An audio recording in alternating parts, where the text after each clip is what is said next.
Am I the only one who has ever wondered that if the Ten Commandments are not coming to the book of Exodus, then how exactly were all the people who died in the book of Genesis judged? Sis, great question. So the Bible answers this very clearly. So in Exodus, we get the law of God written on tablets. However, before the law was written on tablets, it was already written where?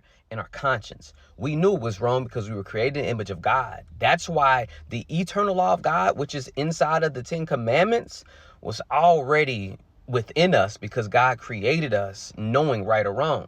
Case in point, before Exodus, go back to Genesis. What did Cain do to Abel? And was it wrong? Yes.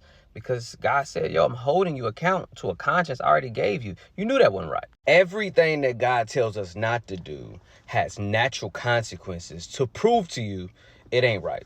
Take, for example, just smashing out of wedlock and fornicating with any and everybody. What's the natural result?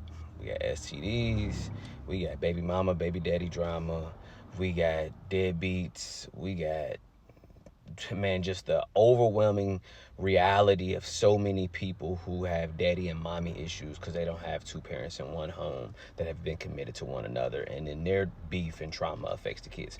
Just one example. Or envy or coveting something of your neighbor.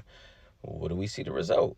I mean, people be out here stealing, robbing, like getting over. And I'm not just talking about in the hood, like stealing like that. You got corporate Wall Street theft because they want what somebody else got, or they're not content with what they have. So then they do these crimes to steal.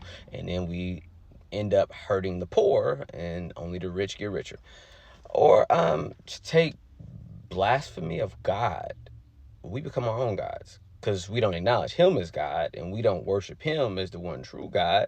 We worship these idols, and some of these idols, some of these false gods be having you do some wild stuff in the name of religion, or ourselves are the God. And if we're the God, we don't care about anybody else. No, it's survival of the fittest. We are our own gods. We rule our own lives.